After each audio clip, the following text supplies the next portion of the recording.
Picture yourself across the country, staring out the window as the green hills roll by and the clouds drift above.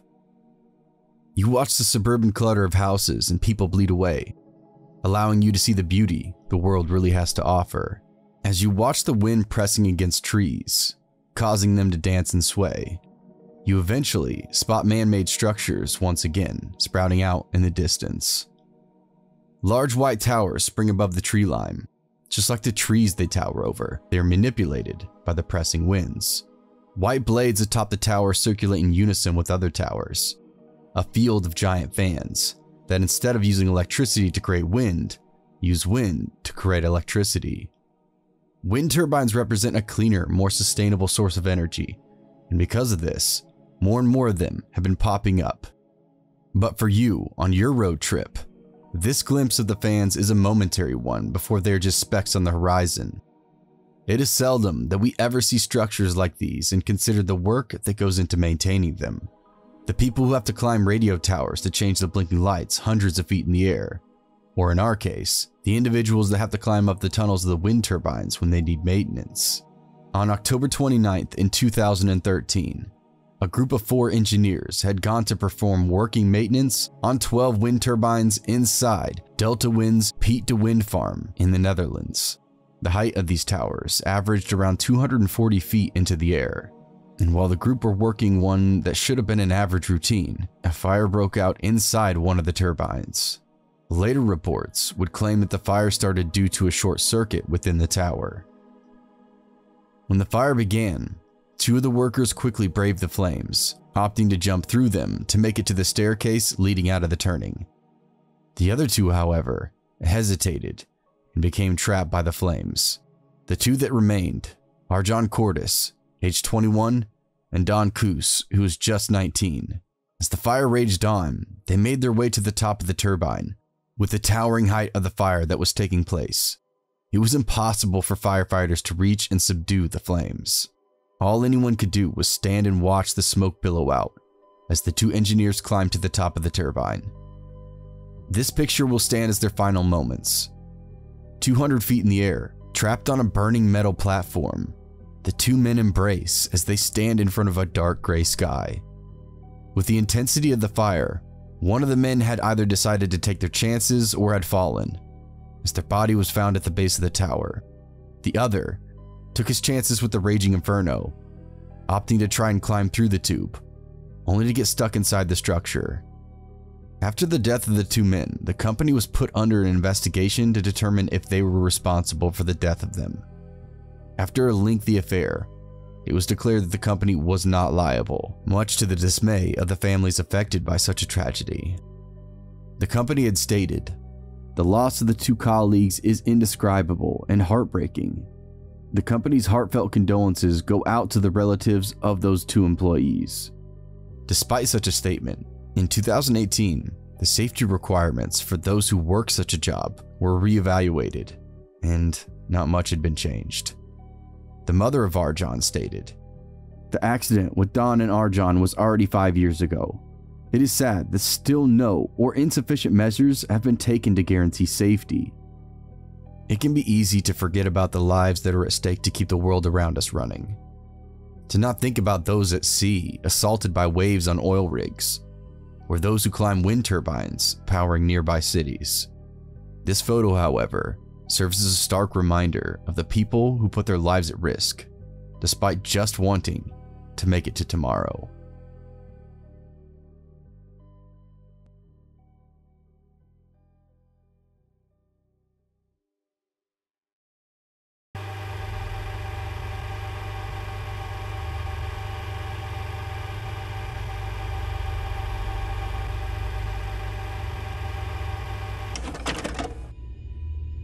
To be young again, to run through jungle gyms swinging from one bar to the next, tumbling down hot metal slides, jumping off swings and thudding into the grass, back when our bodies seemed to be invincible, scrapes and bruises failing to slow us down, shouting and making friends, running around like madmen, and for the majority of us, those days slowly start to fade as we grow older and older. Though we may pick up interest in sports to keep our bodies active, Seldom do we seek the rush we once got from jumping around and testing the durability, agility, and flexibility of our bodies. These bodies were engineered to run and hunt, to climb and conquer the environment. Nowadays, we just sit at home on the couch, as a TV show bleeds from one episode to the next, failing to recapture that excitement we once felt when we were young. Not everyone is destined to befall this fate, however.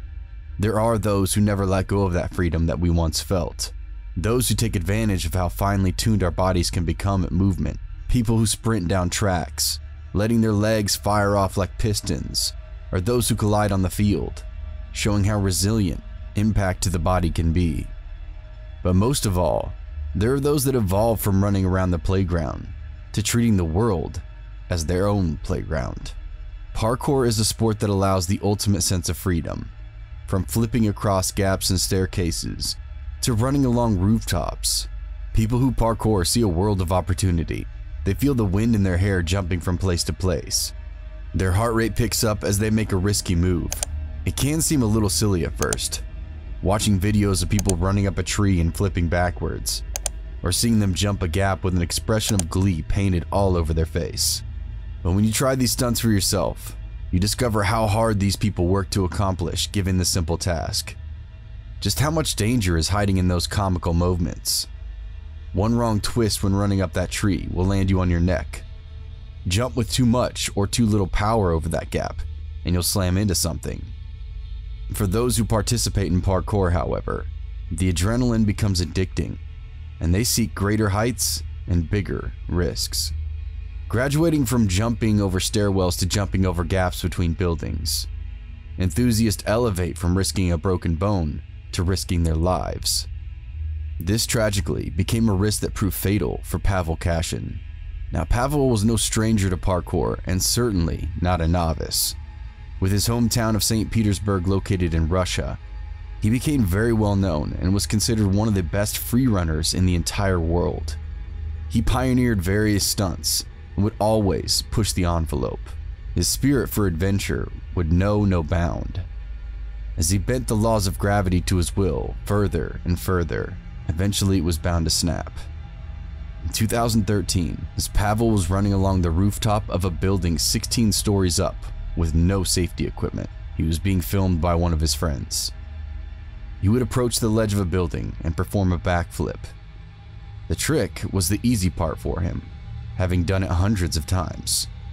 The landing, however, was off just enough that he would lose his balance and stumble over the side of that same 16-story building. Pavel fell to the street below, where sadly he would lose his life. This photo was uploaded by his friends with the consent of his parents. They thought it paid tribute to Pavel and his love of parkour, but also served as a warning to people with similar interests. While there aren't many deaths caused by parkour on record, his parents hoped that freerunners would see this heavily circulated picture and think twice about pushing those boundaries.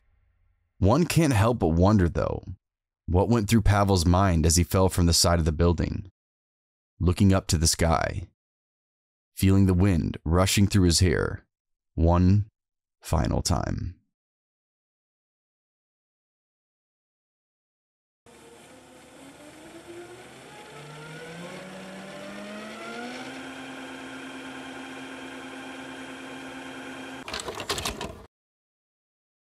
For all the wonder that we see in the world, it can be easy to forget how much wonder poses a danger to us.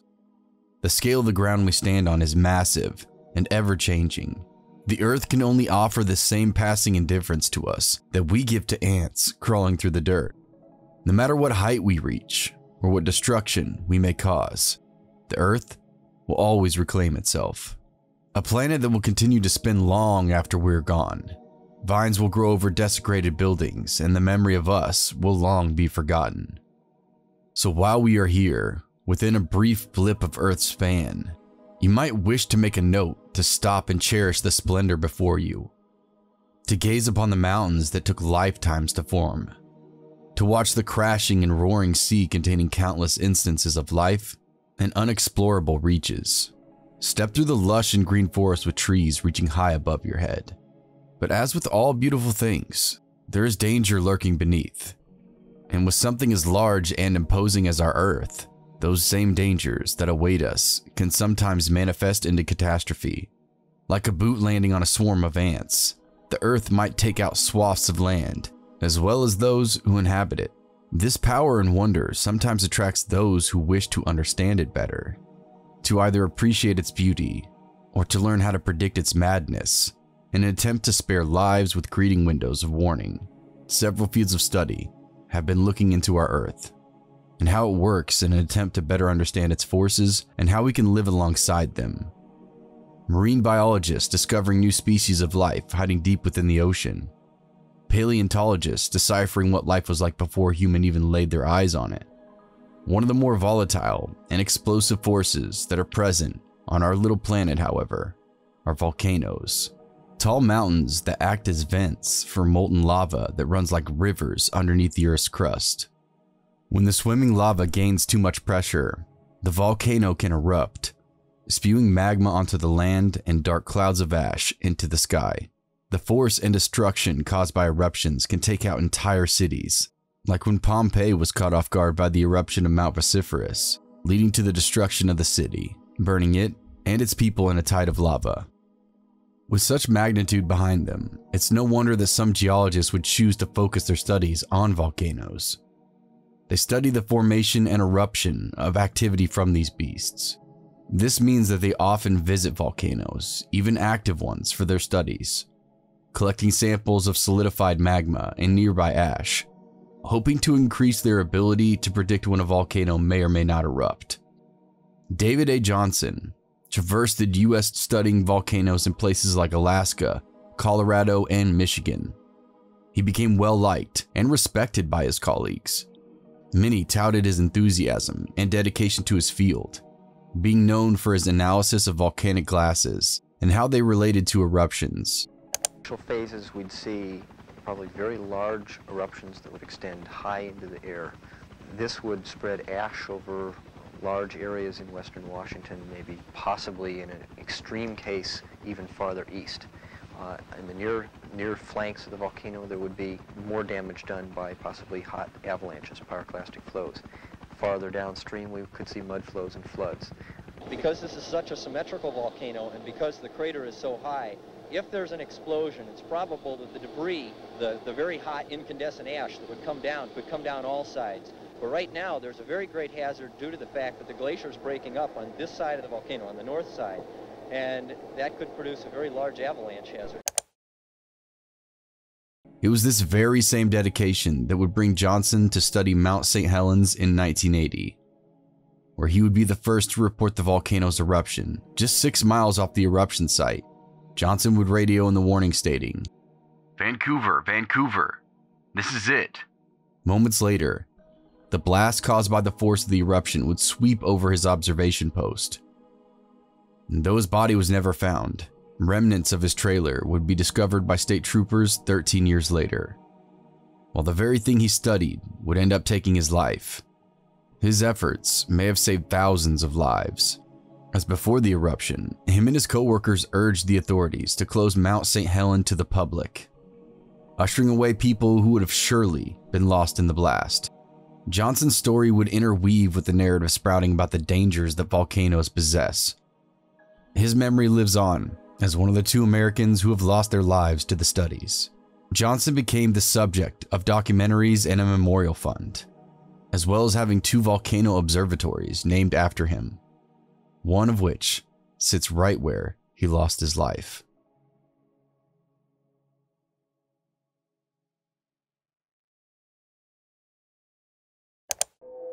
Mattel's new baby secret. She whispers just to you. Her lips really move.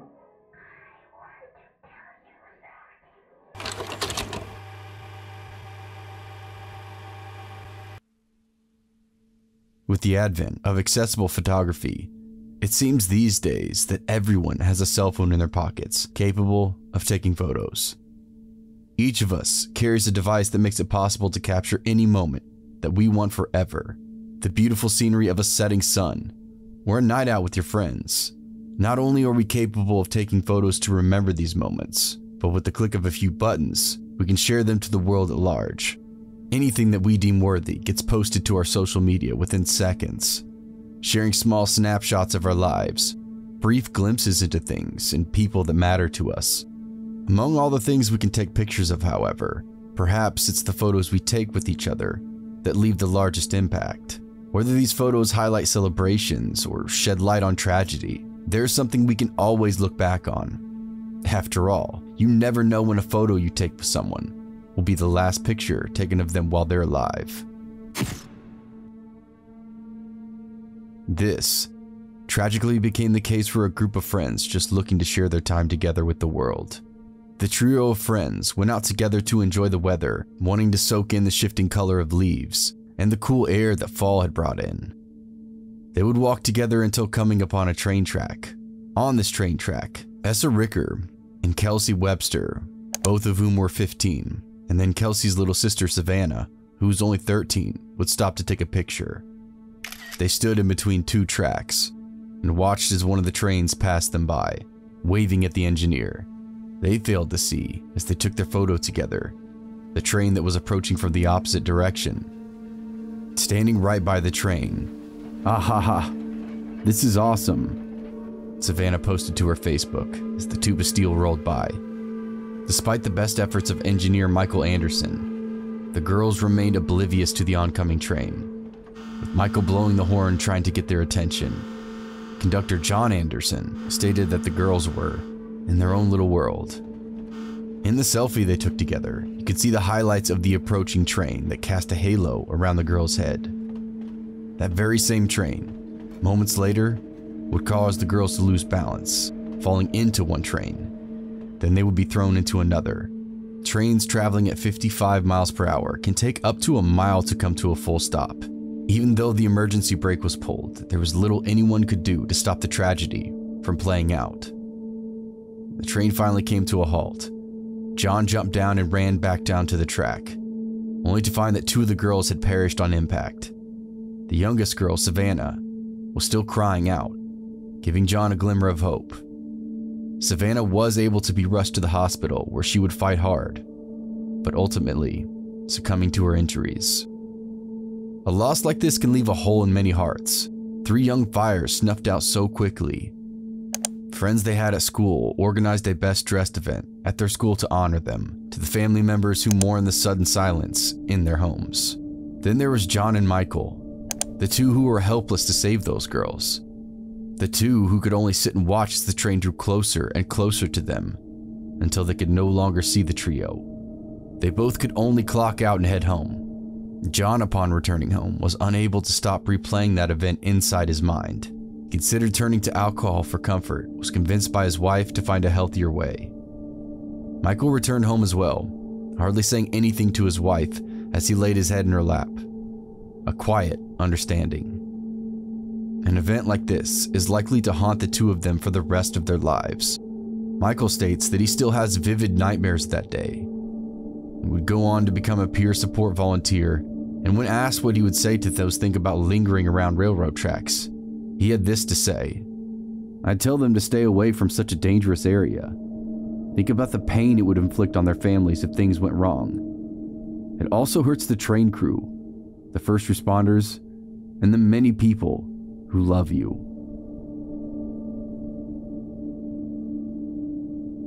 Hey everyone, thanks for listening if you still are. I really enjoyed making this episode and I hope you enjoyed watching it. And drop a comment below if you have a topic or something that you'd like to hear me do in the future. I have one lined up that's going to be really good and I don't think it's been discussed or talked about enough. It's kind of more of a mystery type of thing, so hope to have that out to you very soon. But in the meantime, this is probably going to be a bi-weekly thing, sometimes probably even more, because I'm going to pour everything I have into each episode. I want every episode to get better and better quality-wise and content-wise, so look forward to that.